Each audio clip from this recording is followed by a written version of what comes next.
Welcome to this Tutor to You Sociology topic video on changing patterns of family life, focusing on lone person households. In the UK, the largest percentage of household types is made up of one person living alone. In 2019, 8.2 million households contained a single person, which was 29% of the total households in the UK, according to the Office for National Statistics.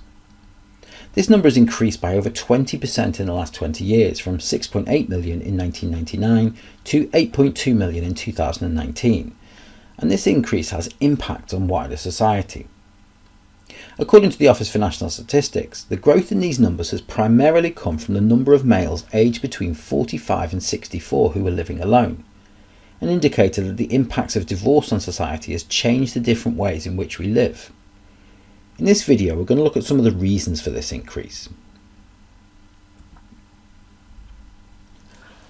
As with divorce and lone parent families, changing attitudes to relationships have contributed to the rise in the number of lone person households, as has the greater individualism in society. Our increased life expectancy has also influenced the number of people living alone, at both ends of the age spectrum. It can also be argued that a greater diversity of lifestyles has contributed to the rise in lone person households, with people seeking out alternatives to the family. So let's look at some of these explanations in more detail. As we have seen in our previous videos on marriage, cohabitation and divorce, the changing nature of relationships has influenced the number of people living alone. People exercise more reflexivity in their relationships, and if we examine the concepts of confluent love and liquid love suggested by Giddens and Bauman respectively, we will see that increased flexibility in choice of partners means there are less lifelong partnerships and more serial monogamy.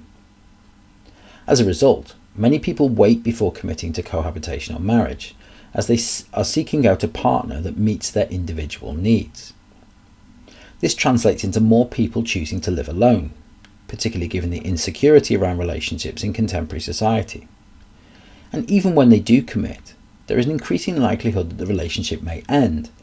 42% of marriages end in divorce according to the Office for National Statistics, and therefore people return to living as part of a lone person household at the end of a relationship. In the case of a relationship that has children, one parent will become a lone parent family and the other typically will become part of a lone person household if the relationship ends. And this can be evidenced by the increase in males aged 45 to 64 in lone person households. Another factor that influences the decision to live alone is the greater individualism in society. Particularly for young professionals, a focus on career progression that will mean that relationships and family life may be placed on hold for a period of time.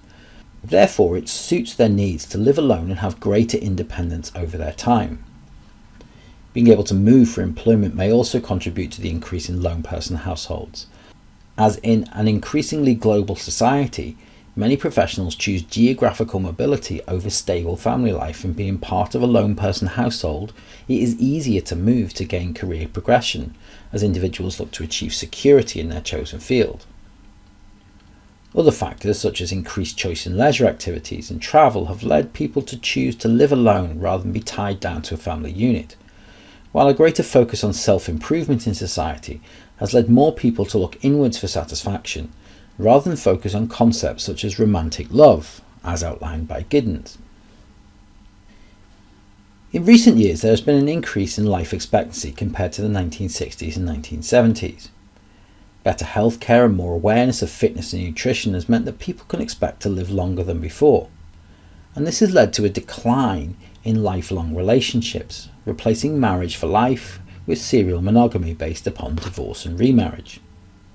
With males 45 to 64 as one of the largest groups of people living alone, this demonstrates that often living alone is a stage in the life course between committed relationships. At the other end of the spectrum, both males and females are delaying marriage and cohabitation as they are living longer, and advances in reproductive technology mean they can spend more time alone pursuing their individual goals and dreams before marrying and having children later in life.